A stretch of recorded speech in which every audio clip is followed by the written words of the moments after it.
Hello people, welcome back to my channel. Um, if I sound a bit off today, I'm recovering from COVID. Yay! It hasn't been fun. But I have my voice back and I can string a sentence together just about without trying to cough a lung up. So I thought I'd just get this done. Let's just do this. And I thought I would bring you my June wrap up. Um, so yeah, this is not going to be the smoothest video today. There's probably going to be lots of little cut marks where I've had to get rid of all the unpleasantness for you guys. But yeah, let's just get into this because June was actually a pretty good month, I think. I finished 6 books, so let's just jump straight into it. So the first one I finished was the second volume in the Grandmaster of Demonic Cultivation by Modao Zushi. So we continue following Wei Ying and Lan Zhan as they try to figure out what's happening in the world. Now you see a lot more progression of their relationship. You see more of what's happened in the past, but there's a lot more focus on the present day, which are the parts I much prefer. And just watching this relationship and this dynamic evolve is just absolutely wonderful. This book just makes you happy reading it. It's just an absolute joy to read. I've definitely raved enough about these on the channel, so I'm just going to leave it there and say I can once again continue to utterly enjoy this fandom, and that y'all should try and give it a read. The next one that I read, obviously I was getting into June. I'm starting to think about my yearly goals and going, have I been sticking to them? That's another video to come. And yeah, one of my goals was to read my subscription books roughly as they come in. I've not done so great at that, so I'm doing my best. So I picked up Year of the Reaper by Makia Lucier. I think that's how you pronounce it, and I do apologise if that's wrong. So this was December's Fairy Loot book. And this is... I definitely enjoyed this book, but it's not the book I thought it was going to be. So in my brain, I had gotten it into my head that this was going to be about... because it's set at the time during a plague, and in my head, I was like, I don't know where I'd gotten the synopsis, because it's not the synopsis the book gives you. But I had convinced myself that that the plague was unnatural and the whole point of the book was to figure out what was going on with it. Not the point of the book at all. But yeah, this is... So I'm just going to read you the blurb very briefly because I can't remember entirely what this book was about. So 3 years ago, Cassio disappeared in the midst of the war on a mission entrusted to him by the king. Since then, a devastating plague has swept the land. Having survived, he returns home to the mountains. Returns to his home in the mountains. Home is not what he remembers. His castle. Oh yeah, the king. He comes home and he's like, is any of my family alive? Oh, my brother's alive. Why are the king and queen in our castle? Why aren't they in their own? But yeah, this is basically about... This is a standalone, and it is about Cass. He's basically returned home after like a couple of years of being imprisoned by a warring state. The two states have now got like a tentative peace going on due to a marriage between the king and the princess. He basically returns home to find that the royal family are like in his family's castle taking refuge. There's assassination attempts, there's revenge attempts on like the princess and those around her, and he basically gets kind of roped into protecting her and made Queen's man. And it's sort of like trying to figure out like what's going on, what's happening here, and sort of like trying to protect this uneasy truce. It wasn't my best read of the year, but it was far from my worst read of the year. I'd say like it was decently solid. I can't remember what I've rated this. 3.5, maybe 4. It's not like it's not going to be up there with the best thing I've read this year, but I still really enjoyed it. It is a standalone, which is lovely, but I think it's kind of been left that if she wants to dabble more in this world, she could. She totally could.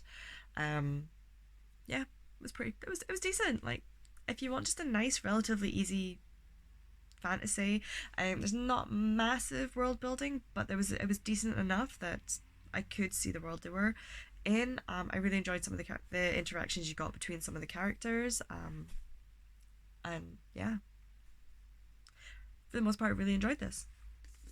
Um,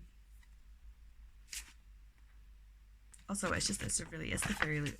It's fairy loot, so pretty artwork and sprayed edges, and we know I love a sprayed edge. So yeah, the next book that I read was A Single Thread of Moonlight by Laura Wood. This is I want to say it's a Regency period romance. Is it Regency or Victorian? London, 1899, so sort of like turn of century. It is a inspired Cinderella retelling, but this is basically set in the real world. The Cinderella fairy tale exists. There are frequent references to this. This is very much drawn that parallel. But this is basically what would happen if, after Cinderella's father dies, Cinderella takes one look at the situation and goes, oh heck no, I'm not sticking around for this shit. Nah, and gets herself out. She basically apprentices to a seamstress and a dressmaker, includes her skills and becomes like excellent at sewing and things. And then later on, obviously many, many years later, she's like late teens, early 20s at this point. I can't remember exactly how old she is. Relatively young by our standards, but decent aged by historical standards. She meets, what's his name? Lord Nicholas Winter.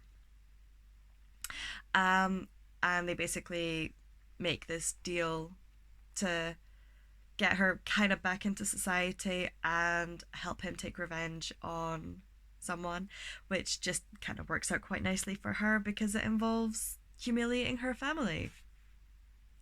And obviously sparks start to fly and romance happens, and it was really fun. I think as far as Cinderella retellings go, I really enjoyed this one. It is YA. It's a dead easy read. It's a really, really quick read. Like the spacing and everything you literally just fly through this. I think I read it in 2, maybe 3 sittings. It is almost 500 pages, so I think for YA it's relatively chunky, but still, if you want just a nice, fluffy, fun read, if you want a historical romance that's not spicy, because it's really not that spicy, it's definitely more focused on the romance than the spice, I highly recommend this one. I think I've got another one of her books out from the library. I can't remember which one right now, because yeah, I'm interested in what else this author's written. So this was one of my Mr. B's books. So this was an excellent pick, Mr. B's. Yes, my God, you guys know your stuff. Okay, bear with me. I missed a book. Between reading The Grandmaster of Demonic Cultivation and Year of the Reaper, I did read The Sound of a Wild Snail Eating. I'll pop a picture up here because I can't remember the author's name right now off the top of my head. And that was a non-fiction, and my first non-fiction of the year, which is kind of ridiculous that it took half a year to read a bit of non-fiction. Can I say June was the month where I finally started chipping away at some of my reading goals. And it was absolutely wonderful. It was just so lovely. So Sound of a Wild Snail Eating is basically like the musings and the story of the author who, I think she's in her late 20s at the time. She's basically struck down by an illness. She catches something that goes completely undiagnosed. Like, they don't really know what it is, and it essentially leaves her bedridden for the better part of a year. And this is her, and she basically spends so much of that time just observing this little snail who a friend brings her to keep her company. who knew snails could be so fascinating? Like genuinely, I think I've been keeping an eye out on in my garden for snails, being like, y'all are kind of fascinating, aren't you? I can kind of forgive you for trying to eat my raspberries now. And it's just so lovely. It's sort of like it's part reflection on humanity and what we need, like our basic needs and what we need beyond like surviving and like that need for company. And part I guess it's half of it is about the biology of the snail and its behavior and what it needs to survive and just how relatively complex something so small can be. I genuinely, it is such a lovely read. It's quite a short book. I think it's about 150 pages, give or take, something like that. But it's so well written. It really captivated me. It really brings you in. Sorry, my voice is really going right now. I can hear it getting croaky. But yeah, like it's just such a charming, wonderful read that it was so lovely. I think it was recommended by Rosica over at the Midnight Reader, and I'm so grateful she brought that book up because I had never heard of it, and yeah, just all kinds of wonderful. Okay, right now I've got two books left. So once I finished A Single Thread of Moonlight, I then moved on to Raybearer by Jordan Ifuoko. So I bought this book because I wanted to buy the sequel because I adore the cover of the sequel. So this was a cover buy, but not because of this cover, but because of the sequel's cover. But it worked out really well because I really enjoyed this. Raybearer is about Tarasai, who has basically been raised by the lady. We only really hear her referred to as the lady or her mother.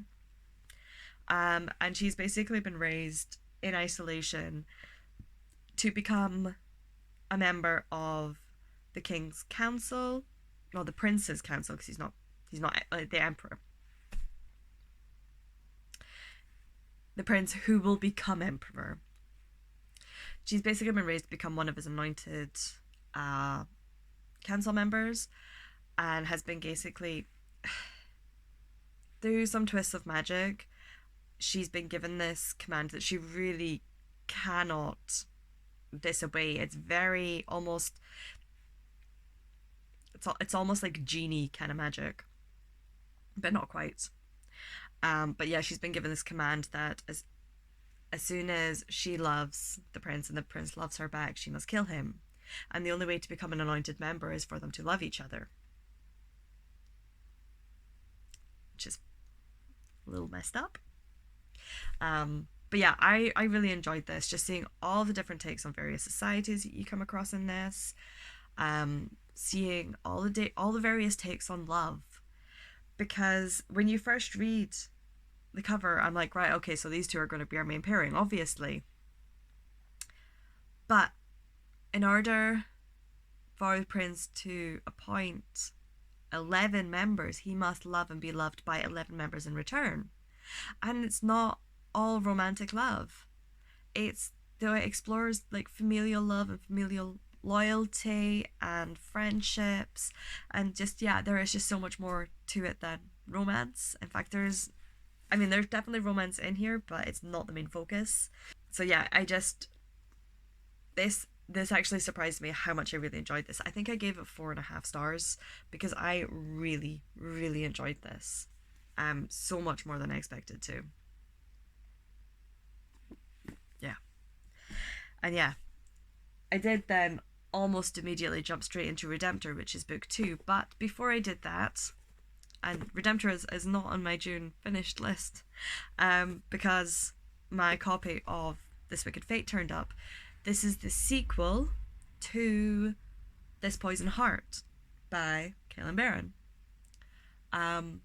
This Poison Heart I read right at the start of the year and then immediately pre-ordered This Wicked Fate.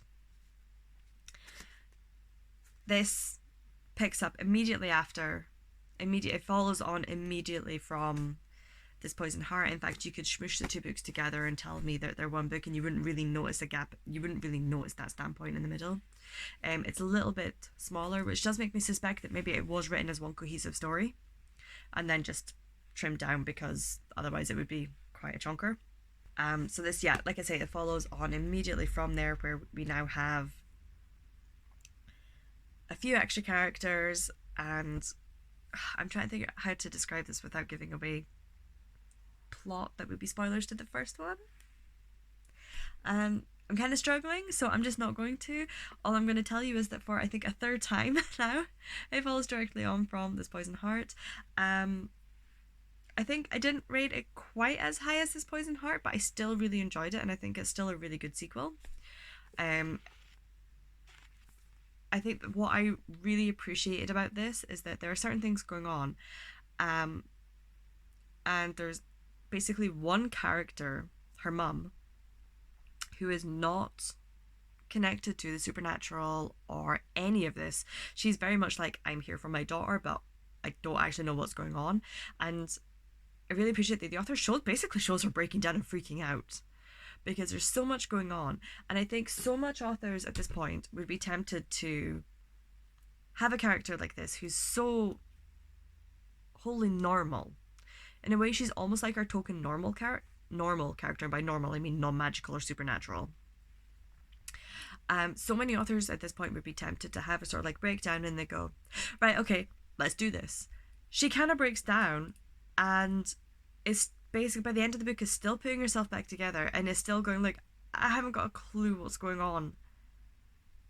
Like, I can't just shrug this. Like, I'm not going to go full steam ahead into this. You can see her going into a depression. You can see her really struggling with her grief. And I think just the way that was all handled, and it was very much like, y'all go, like, not my daughter, be careful. She's very fiercely protective of her daughter, for absolutely makes perfect sense. But for the rest of them, she's like, yeah, go do what you need to do, because I don't understand a thing that's going on, and I am barely keeping it together. So just, Did that just happen? Oh my god, nope, can't handle it, nope. And the amount of times like she tries to almost like nope out is just, it just felt real. So yeah, I think one of my favorite things about Kailin Barron as an author is definitely going to be how real some of her characters feel, and just how she handles certain things that I don't necessarily see handled as well in other books. So yeah, didn't rate it quite as high as This Poison Heart, because I think plot wise I preferred what was happening in This Poison Heart than I did This Wicked Fate, but still pretty top marks. Yeah, so that was my very croaky attempt at letting you know how my reading went in June. Overall, really, really good. I think pretty much everything I rated relatively high. I think my lowest would have been Year of the Reaper. And I think, I'm not sure what I'm going to give my book of the month to. What should I give it to? Do you know, I think I'm going to give it to Sound of a Wild Snail Eating, because it was just such a charming, lovely book. I kind of almost wish I was reading it right about now, like especially, it would have been the perfect read for the last few days where, I mean, this is the first day I've not spent the entire day on the sofa feeling miserable and sorry for myself. But yeah, it's just so wonderfully written and so lovely that I think, yeah, it's the book that I'm still thinking about. Yeah. So, I'm not going to drag this out any longer. That was my June. I'm going to look forward to having my voice back properly and filming some more videos again. Let me know how your June went. What was your favourite book in June? And I will see you again there. Bye bye.